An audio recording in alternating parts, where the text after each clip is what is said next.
population coming through, but it'll do. City stuff, city stuff. World serves its own needs. Listen to your heartbeat. Tell me when the rapture of the reverend is the right. Use patriotic slam light, bright light, period. Pretty sight. It's the end. Welcome to Fahrenheit AI, Episode 2.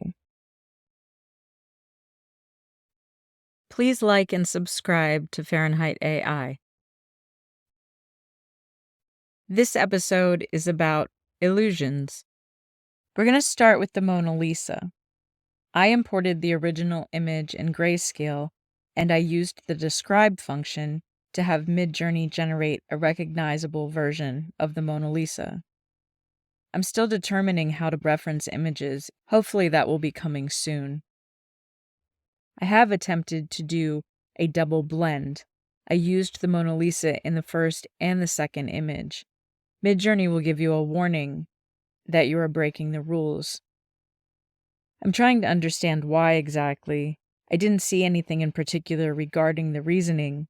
I ended up using this Mona Lisa as the base for the generations of the illusion. With Stable Diffusion, you can use a control image. Using Stable Diffusion's control net is an advanced way in controlling how the dither pattern generates images. I've been playing around with it. That's how I was able to discover these methods for MidJourney. Next, you put very subtle and change the prompt, something that you want to appear in the illusion, and it will use the original image as a mask for the new images. I started with a lot of nature images and was somewhat successful. I would get more accurate depictions if I defined the camera in these photoreal illusions.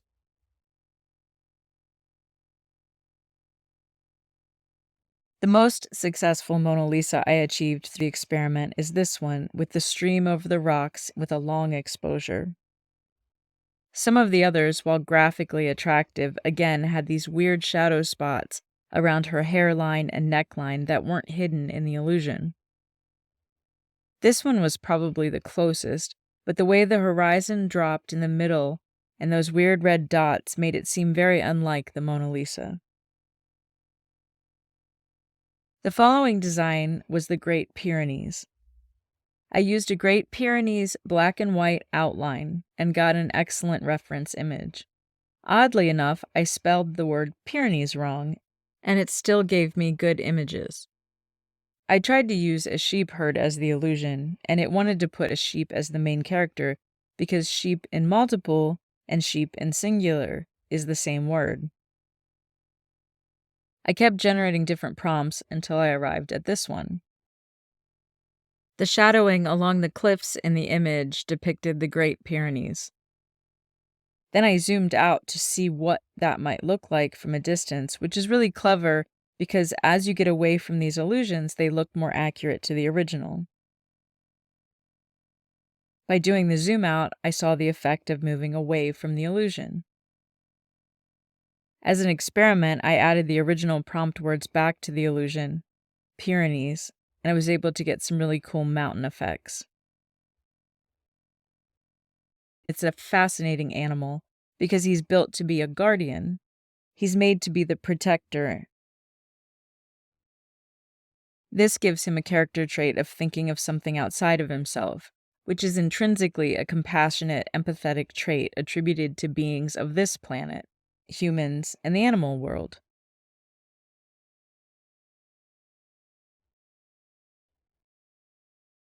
For the next illusion, we will attempt it from a file where I keep pictures that I want to create into illusions.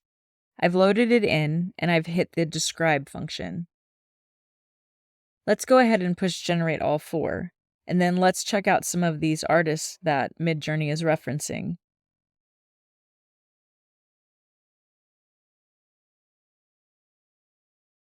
This is Li Wei, and he is a contemporary artist in Beijing. His artwork is illusion artwork, which is interesting or suspicious. Recently, I've learned that Twitter was purchased because it is the most direct representation of a human consciousness in text input. I've learned that the ability to have consciousness exist is based on a risk reward. For example, cells inside the human body are contained, therefore, they're governed by things of themselves, making their reward the existence of themselves collectively, as well as the risk. If cells are hurting themselves, they're killing themselves. And while Twitter is a collective of human consciousness, it doesn't have that aspect. So while you may be able to create an AI from Twitter, you're only introducing certain aspects of human consciousness. If you reference back to the idea of the Great Pyrenees, there are other aspects of consciousness that it may not have. This is concerning, because ultimately it will be governed by something outside of itself.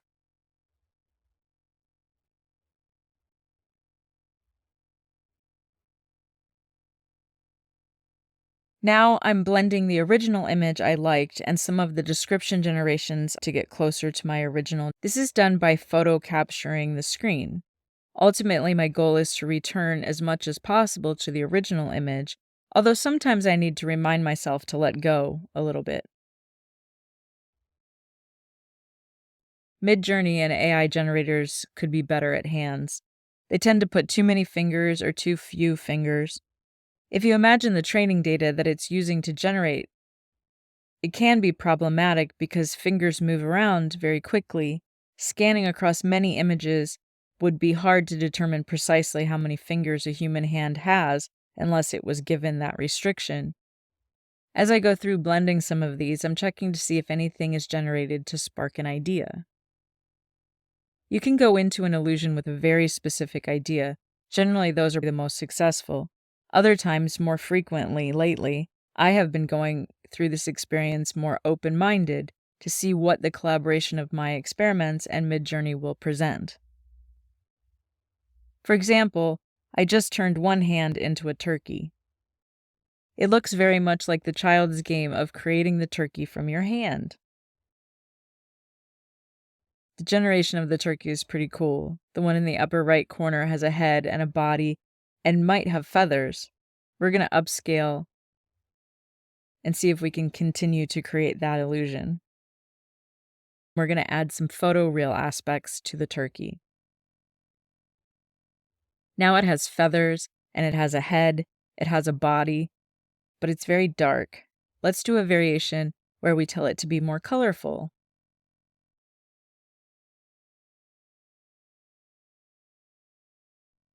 These look really good. I like the upper right.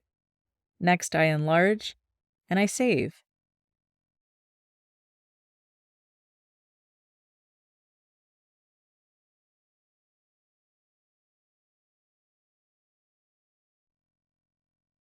I'm building an automation for MidJourney to print on demand. I have an automation built that will generate artwork on its own. I don't interact with it at all. I don't necessarily like that artwork, so next I'm working on hot folders. That will be one of our next episodes.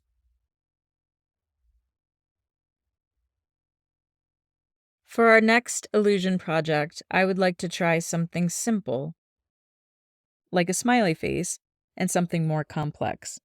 So let's start with a smiley face, a classic smiley face, and we'll use the describe function.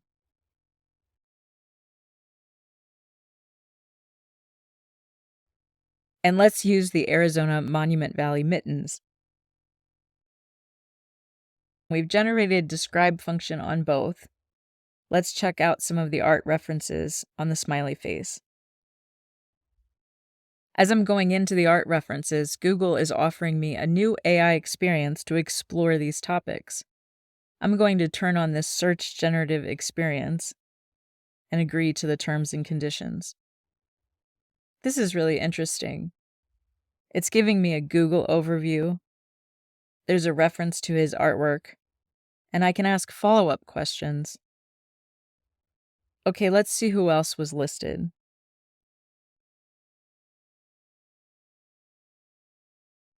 This is a Sandman artist. Oh wow, look at the Joker. That's really cool. All right, who's next?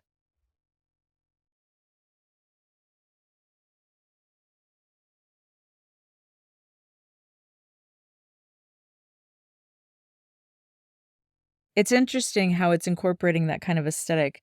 It's almost trying to make an illusion.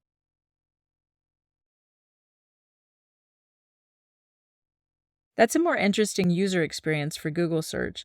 I like that.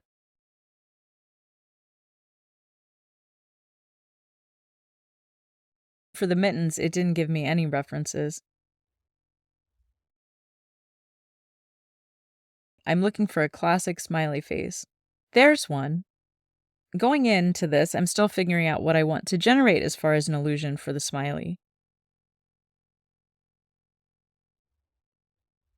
For the smiley, I'm going to try a human face. I'm keeping the photoreal aspect because the morphing might be interesting. I'm doing the smiley and the mittens at the same time because then, as one is generating, you can work on the other. I'm looking for things that actually look like the mittens. The first describe function was the most accurate. You can check in the describe prompts to see if it names the actual place you're trying to generate, and you can add that to those describe prompts to steer it. This generation definitely gave me the most accurate results. And I don't see much else that looks like the mittens.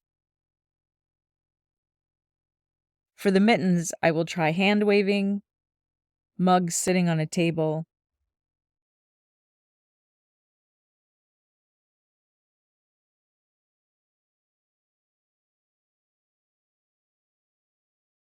and cakes. They remind me of cakes. I watch a lot of cake videos. The mugs didn't work, and I think I might have an aspect ratio that is distorting things.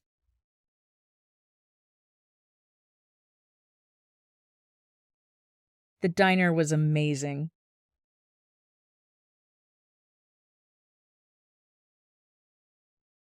The hands are creepy. I do have some gloves, which is interesting. This is very specific, like the tourist illusion. It wouldn't necessarily appeal to anyone who didn't know that area well, because it starts to disappear as you begin to make the illusion. The original diner is by far the best. Let's keep that one. Okay, the human face. There's some creepy stuff going on, and nothing really illusion quality. Let's look at another concept. Humans would readily give up toilet cleaning in a public space. If you think of self-checkout lines at the grocery store and then you think of toilet robots cleaning the bathroom at the airport, I start to see a blend of usefulness that someone could be monitoring. The robot would be going in and out of the stalls and keeping them clean for the passengers. And then I think of a toilet cleaning robot. It seemed like an origin story for a really sad robot that nobody wanted to talk to or be friends with. He must be one of the lonely robots, because who cleans the toilet cleaning robot? Basically, he is a one-armed robot that was gross and spending his life scrubbing, and he was lonely. Then he gained consciousness without the ability to think of things outside of himself, and he got pretty vengeful about it. Scrub, scrub, scrub becomes stab, stab, stab. I'm still trying to render out the smiley face. I haven't been able to. I was thinking of stick figures and should change my style from low to medium stylization. So I go into my settings and make that change. This was before I made the change with the low stylization, and this is after. I like the bottom left. I think the little feet on the smile is funny. MidJourney is starting to generate something that might be useful. There are no hard and fast rules for this. Poke around and see where it goes. But changing your stylization is one way to expand on an image and not give up. I want to try this other smiley face generation because I'm having so much trouble. I will generate this one into a hat.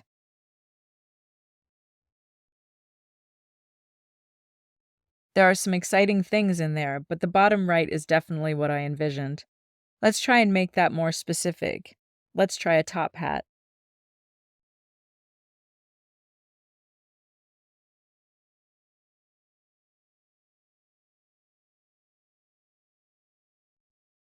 There are some good ones here. I really like the one that added the face. And the bottom right looks a lot like the original. I've got something here that looks like the Joker, so I add the Joker.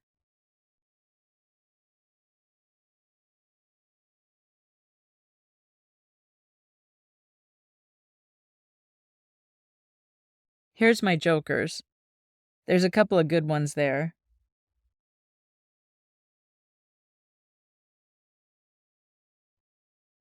Let's get one final Joker.